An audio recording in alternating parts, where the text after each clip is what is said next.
the President of the United States.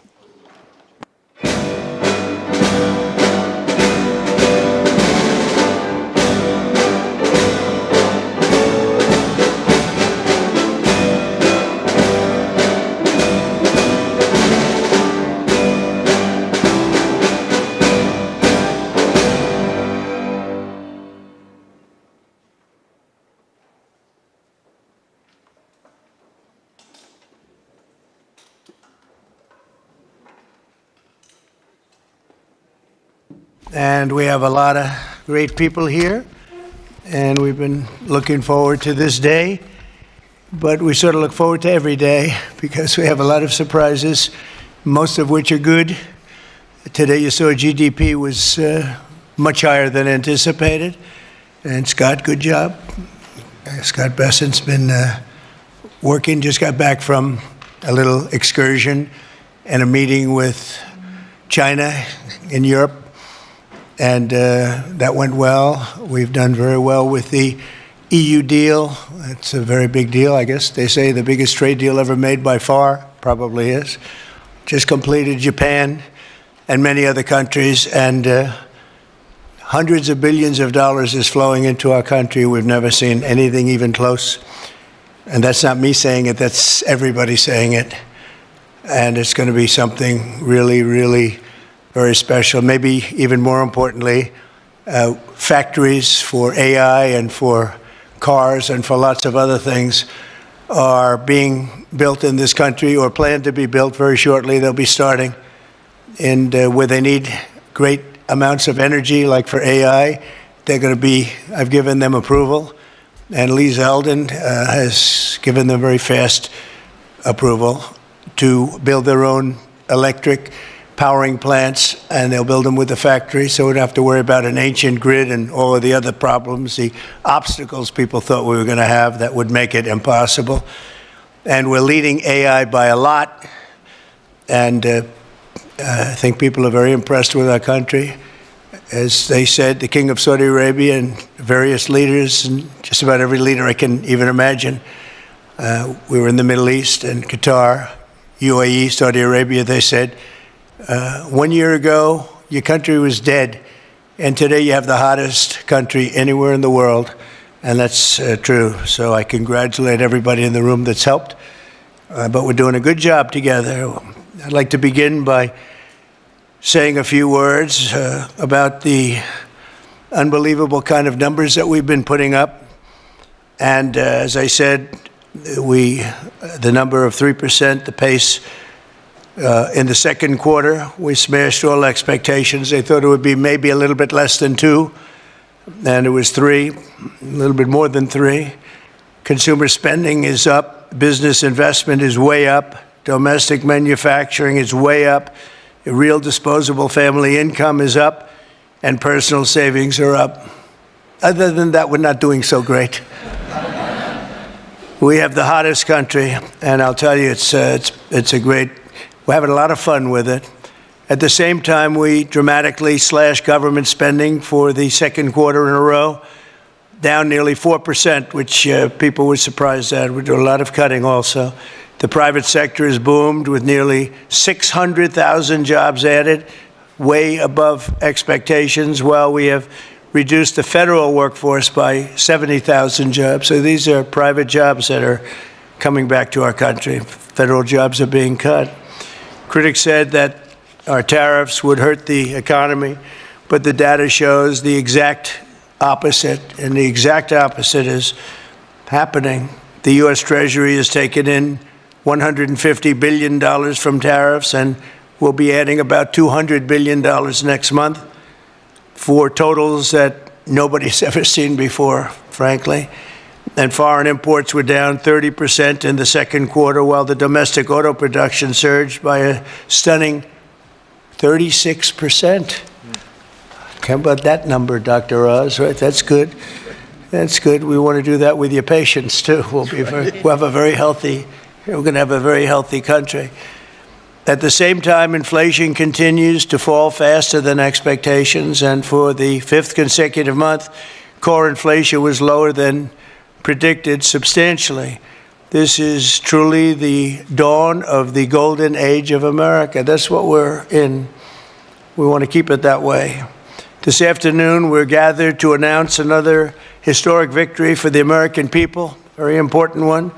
Today, the dream of easily transportable electronic medical records finally becomes a reality. I want to thank Secretary Scott Bessent, Robert F. Kennedy Jr. for joining us, as well as Administrator of the Centers for Medicine and Medicaid Services, Dr. Mehmet Oz, all friends of mine, White House AI and crypto czar David Sachs, and Acting Administrator of DOGE, Amy Gleason, all here. And we have various great senators here. Senator Round, Senator Cassidy, thank you very much for being here and helping out. I also want to thank representatives from Apple, Google, Samsung, Amazon, OpenAI, Anthropic, Epic, Oracle, Athena, Health, Noom, and that's not a bad group of people. Wow. And they're the top people. We don't play games. You know, when you invite people to the White House, the top ones, that's a big net worth sitting in this room right now. Boy, oh boy, we better make sure the room is nice and safe. There's half the net worth of our country. I'm also grateful to be joined by numerous congressmen. I'm not going to name you if you don't mind. I'll probably never get their vote again, but it's too many. Thank you very much for being here. The Congress has been great. Senators have been great, and the congressmen and women have been great. We just passed the most important, I think, look, I can't say most important, but certainly one of the most, but the most consequential and the largest bill in the history of Congress. And I call it the great, big, beautiful bill. We call it different names, but it all means the same thing. For decades, America's healthcare networks have been overdue for a high-tech upgrade, and that's what we're doing. The existing systems are often slow, costly, and incompatible with one another. But with today's announcement, we take a major step to bring healthcare into the digital age, something that is absolutely vital. You got to do it. Moving from clipboards and fax machines into a new era of convenience, profitability, and speed, and frankly, better health for people. Under the leadership of Administrator Oz, we're officially launching the CMS digital health tech ecosystem to give healthcare providers, insurers, and software companies the tools they need to empower Americans with a 21st century experience on health. The key breakthrough we've made is getting many of the biggest names in the healthcare and technology to agree to industry-wide standards for electronic medical records. All of those great companies that you just heard have gotten together with this group of very brilliant people. I don't know who's more brilliant, them or them. I don't know. Could be them. I hate to tell you. It could very well be them. But I don't know. I'm going to take my team. But the key breakthrough we've made is getting many of the biggest names in healthcare and technology to agree to that those standards of electronic medical records that we talk about and you've heard about for so many years, and now it's happening. This will allow patients to easily transmit information from one doctor to another, even if they're different networks and using different record-keeping systems. No matter what system they use, they're all transferable. The new standards will also make it simple for patients to access their own personal health records. I don't want to see mine, please. I don't want to see. I don't know about you. They have all sorts of things, sir. They can tell you exactly what your problem is going to be in 6 years. We can do it. You know, they have all these different things. I don't know if they work or not, but I didn't want to hear it. I didn't want to hear it. If they got a problem, I don't want to know about it right now. But it is amazing what they're doing. I don't know, does it actually work? Can they do that? All right, well then I'm glad I said I don't want to know. But thanks to this announcement, healthcare providers across the country will also finally be able to kill the clipboard. It's an expression that's used, capital, with a capital C, kill the clipboard. Instead of filling out the same tedious paperwork at every medical appointment, patients will simply be able to grant their doctors access to their records at the push of a button, just a button, and you're all set, and all the information the doctor needs will be immediately transmitted. The system will be entirely opt-in, and there will be no centralized government-run database, which everyone is always concerned about. I'm less concerned than anybody. I say whatever it is, but people are very, very concerned about the personal records. They want to keep them very quiet, and that's their choice. I think it's a great thing because it'll be absolutely quiet. Instead, doctors and patients will always remain in control.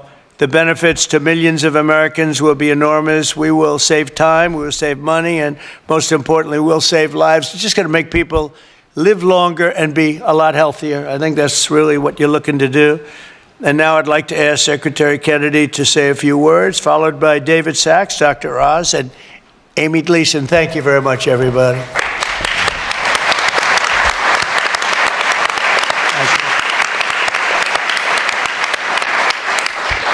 Thank you very much, Mr. President. And I just want to begin by making a comment that is irrelevant to what we're gathered here today to talk about. But I've been coming to this building for 65 years, and I have to say that it's never looked better.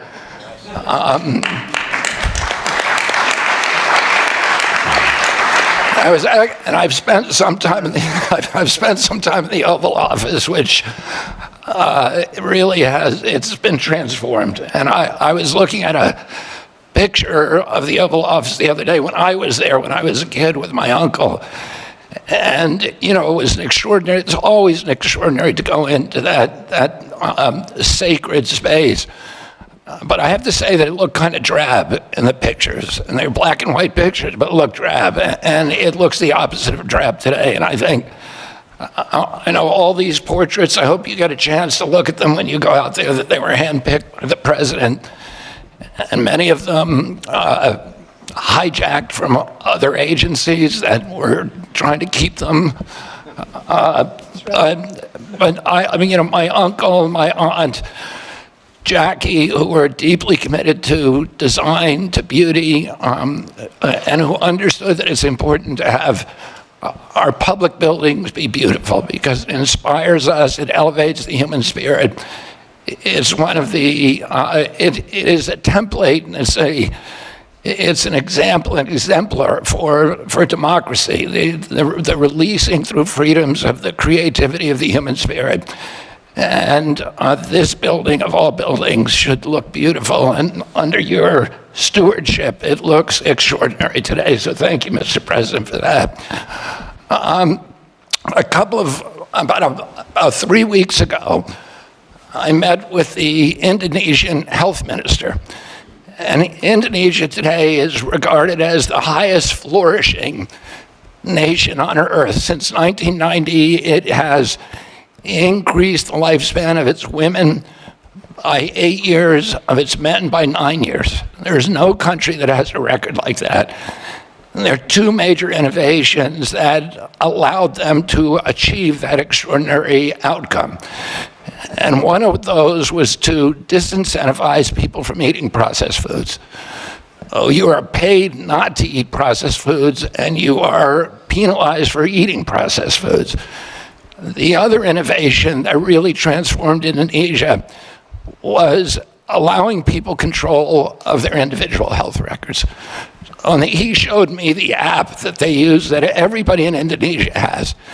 And it shows your height, your weight, your blood type, your BMI, your cardiac markers, your diabetes markers, your cholesterol, and any kind of individualized treatments that you've had.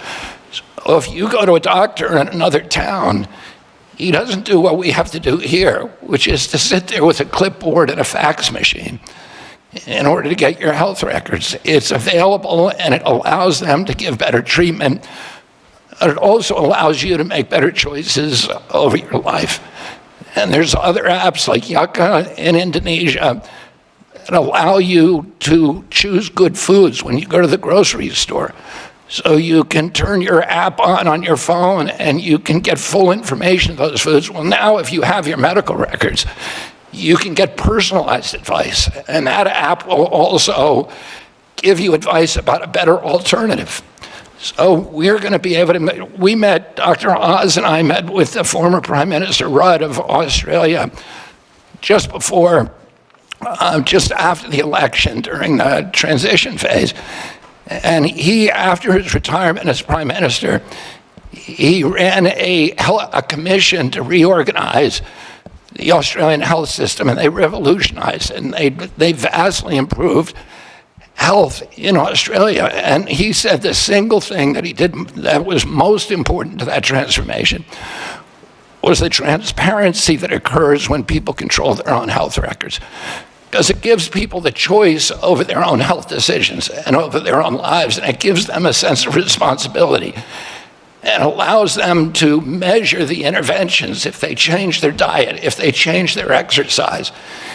It can show you how many steps you took today. It can tell you if your glucose is spiking. And all of that information will now be available to American citizens. 60 years ago today, we passed Medicaid and Medicare in this country.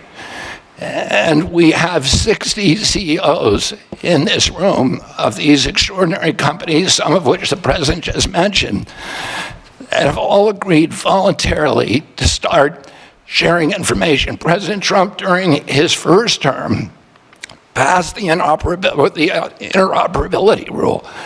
And it was intended to do this for 20 years. The federal government has been trying to do this. Everybody recognizes it's absolutely critical innovation for us advancing the health of American citizens, to give them responsibility and to give them control over their own healthcare choices. But unfortunately, you ran out of time the last time around. President Trump gave us instructions that he wanted this to happen within 6 months. We barely made it under the wire thanks to Dr. Oz's leadership. And within 6 months, every American's going to be doing it thanks to the cooperation of the corporate leaders in this room. You know, about 3 months ago, I met with the food executives, and I asked them to voluntarily come forward and get rid of food dyes, of the 9 synthetic petroleum dyes. And this is something, again, the government, Democrats and Republicans have been trying to do for 20 years. And the industry came forward, and now 40% of the food industry in this country has taken the pledge to remove food dyes from all of their foods. So that happened because of your leadership, Mr. President. A month ago, we got, after a lot of work by Chris Klump and Dr. Oz and a lot of other people in our agency, we got all the insurance executives to come together in our country and in our offices and agree to get rid of pre-authorization for 80% of the DSM codes. This is a voluntary agreement. 80% of the industry has now agreed to do that. So this is happening because of good leadership. President Trump, you've asked us to think big, you've inspired us to dream big, and you've enabled us to accomplish things that no other president has been able to do. So I want to thank you for your leadership, for allowing this to happen, and with your leadership, we're going to make America healthy again. Now I want to introduce my friend, my colleague, the crypto czar, the acting administrator of Doge, David Sachs.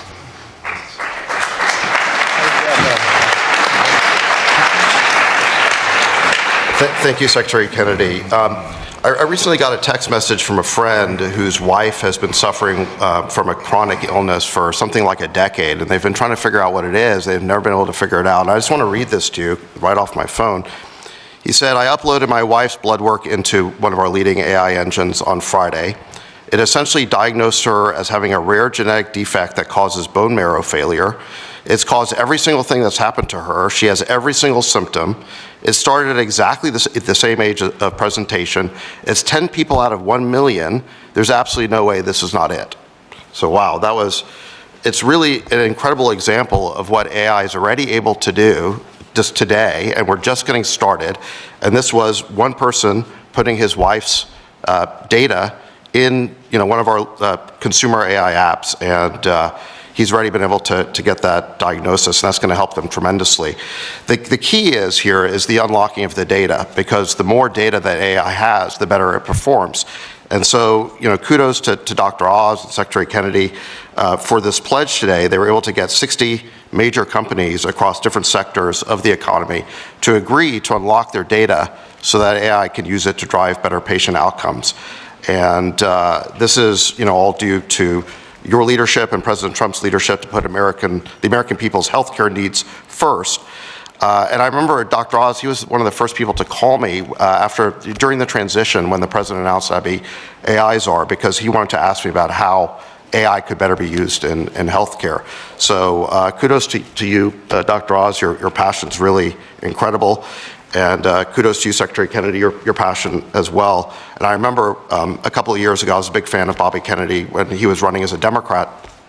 And I remember thinking, gave a lot more money to President Trump. Well, I remember thinking there's this one problem with Bobby Kennedy. He's not a Republican, but thanks to President Trump, I think we fixed that. So, and I think that getting people like Dr. Oz and Bobby Kennedy into the administration is a testament to President Trump and the talent that he's able to attract and pull together, and the partnerships that he's able to forge, because these are people who could be doing other things. So it's really a testament to the great talent that President Trump always attracts around him.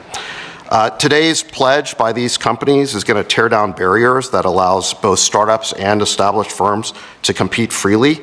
We're opening up the playing field so that the best tools can scale, compete on value, and discover new methods for making Americans healthy again. Technologies like AI, they do things like they will expand access to care, cut administrative costs, reduce fraud, and deliver better results for patients and doctors. And I want to thank you, President Trump, for your promise to not only make Americans healthy again, but also to ensure that America is the predominant AI superpower. Just last week, you announced a major AI action plan with hundreds of billions of dollars of new investment in AI infrastructure, and also getting red tape out of the way so that we can be the leading country in AI. And it's these life-saving applications that are going to be built on top of all of that infrastructure. So thank you for your leadership in making the United States the #1 country in AI. Thank you. Thank you, sir. David, thank you. And now, Dr. Oz, we'll take it from here. Mr. President, today we are making American health technology remarkably great again. We've always been at the leadership. David's right, I called him early on after the president offered me the position, and him as well, and we began brainstorming on this. Secretary Kennedy from day one appreciated the crisis that we're in and how we needed to address it. So today is a remarkably important day, one that you will remember, I believe, for years to come, for 3 reasons. Yes, it is the 60th birthday of Medicare and Medicaid. The first patient, by the way, was Harry S. Truman. Although Lyndon Johnson signed the legislation 60 years ago today, not far from here.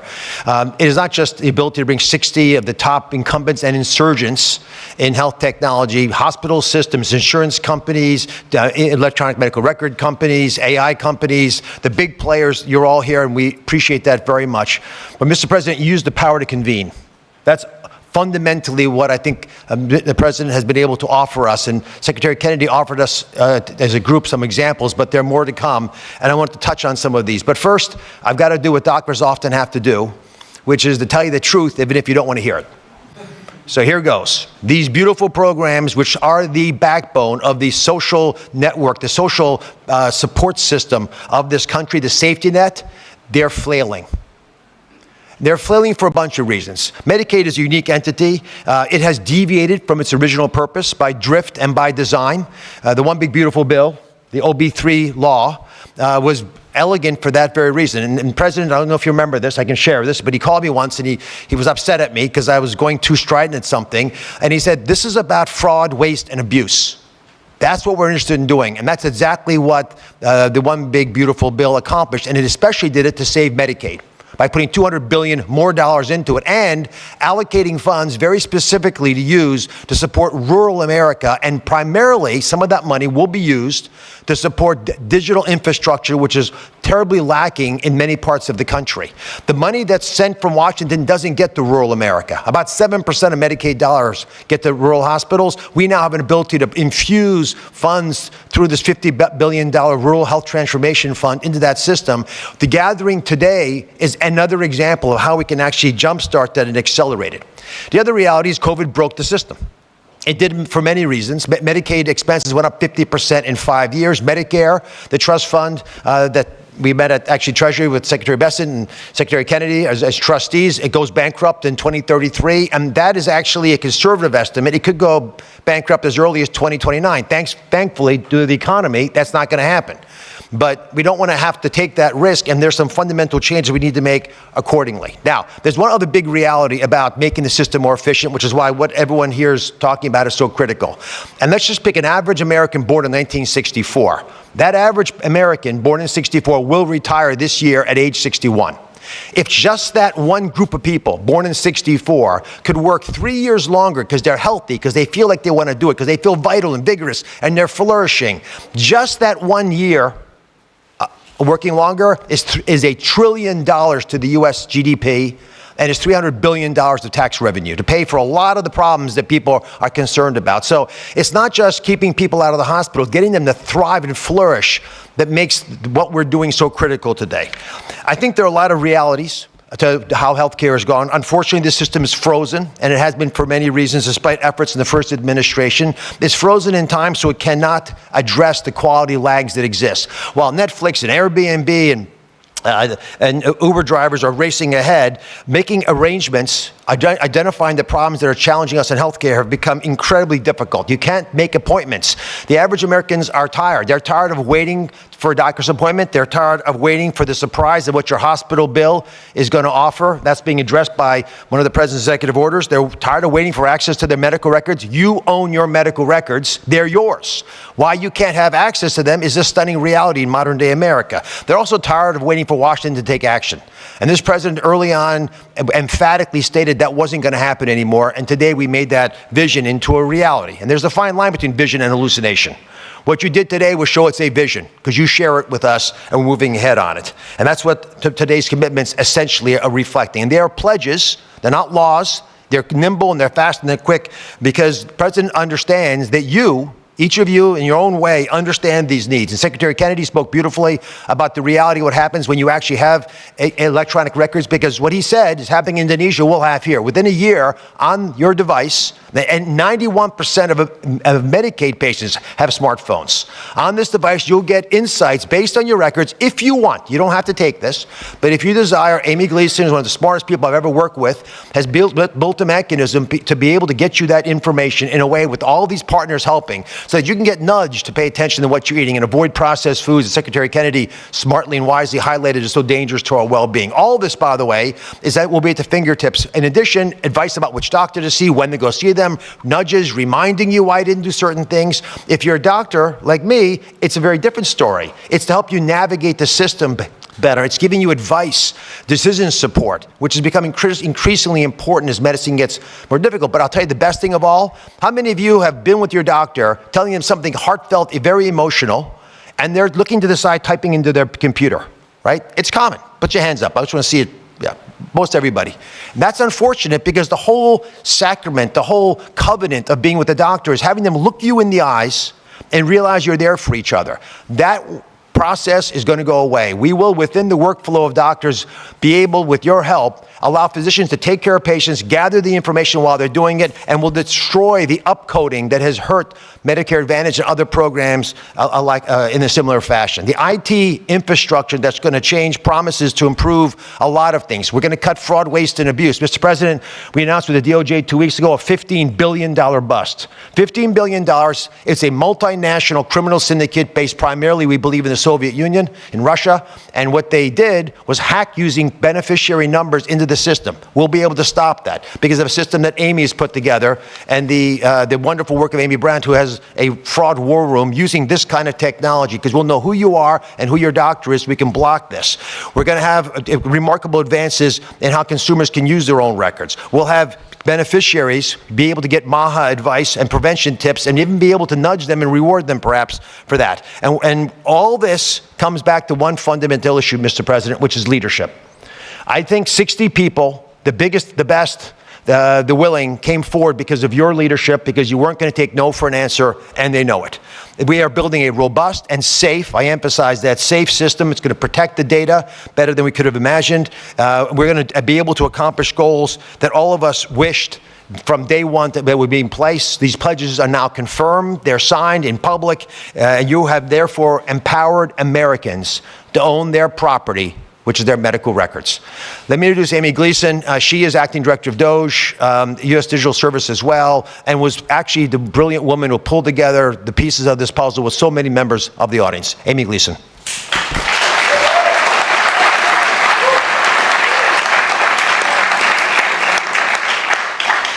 Good afternoon. First, I would like to thank President Trump for his leadership in this area, and Secretary Kennedy and Administrator Oz for driving this work with clarity and urgency. I would also like to thank my colleagues who have been instrumental to this, and we've worked a lot of late nights and hard times on this, and it would not have been possible without them. I want to start today with my daughter Morgan, who's here in the audience. If you'd please stand up.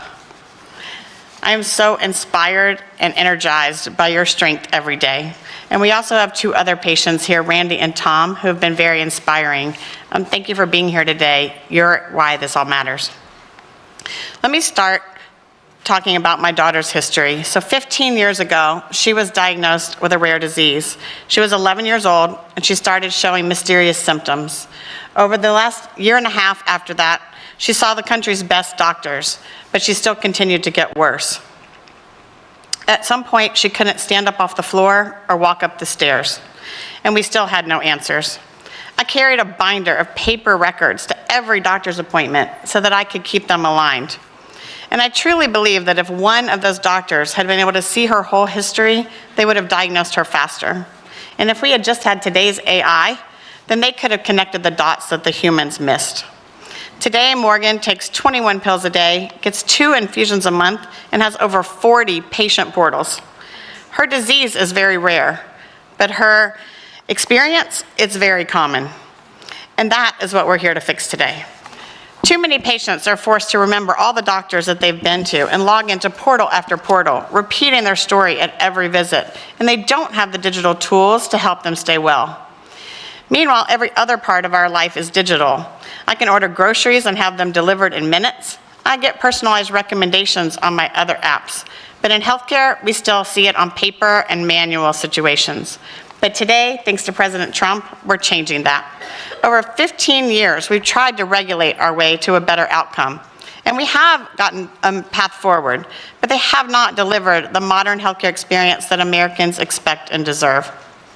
I'm so proud today that these 60 companies have voluntarily stepped forward to make a pledge, to take action, and to join us, to say, we're ready, let's fix this, we're in.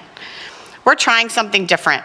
It's not regulation or rulemaking. This is a voluntary alignment around a shared vision, a commitment to work across boundaries, across competitors, and across silos. We're bringing together data sharing networks, electronic medical records, doctors, health systems, payers, and app developers. And we're asking one simple question: what can we do right now to make this work for patients? The companies pledging today are agreeing to collaborate, even with their direct competitors, because they know we can't keep kicking the can down the road. We have to stop talking about data interoperability and make the data flow. Here's something important. Not all patients will want these tools. Some will rely on their caregivers, and others will rely on their doctors, so they don't have to carry it themselves. But no matter how people engage, we must make sure it works for everyone. CMS is doing its part.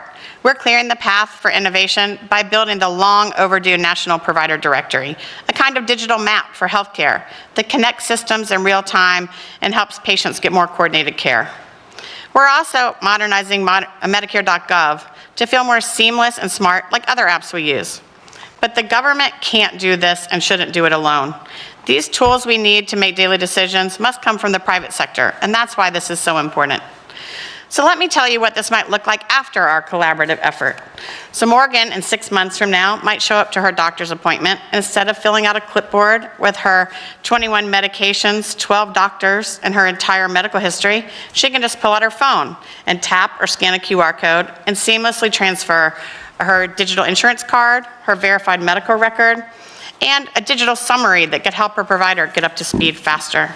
We call this kill the clipboard, as President Trump said. After the visit, Morgan opens her AI assistant, a tool that she has authorized to access her records, and asks, what did the doctor say today? What did these results mean? What should I watch for now? And the assistant responds using her actual health history, explains her care plan in plain language, helps her track her symptoms, and even schedules follow-up visits if she needs them. And lastly, she has a new favorite app that helps her manage her chronic conditions. Because for years, Morgan has said what other patients say, I only see a doctor a few days a year, but I live with this disease every day. Today, we're starting with apps that can support patients 24 hours a day from anywhere in the world. They don't replace doctors, they just fill in the gap between visits so that care is continuous and not episodic. So what makes this effort different? Today we have all these apps that want to provide these services, but they can't get the data because it is so hard for patients to access their records.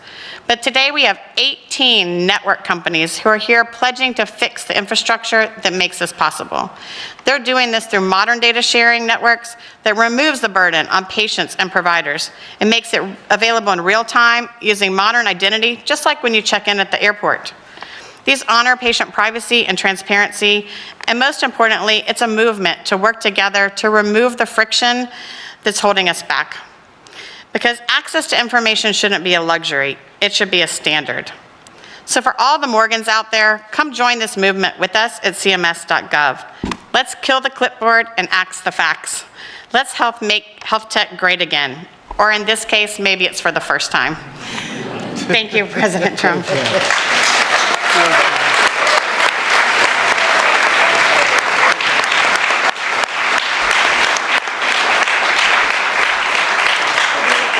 Thank you very much. That was great. And hello. You look very, very healthy to me. You look really great. So just, I want to thank all of the companies that are here. These are big names, great people. Now you're doing something that's so important for our country, really for the world. It's beyond our country, I suspect. It's really for the world. So just keep it up. And you've hit new highs almost virtually every day for the last few months. And that makes your job probably a little bit easier. You're under very little stress. But someday you might have a little bit, but you're not going to have much. I think we're really going to great heights. But I just want to thank everybody, political people and the teachers and the companies and all of our cabinet.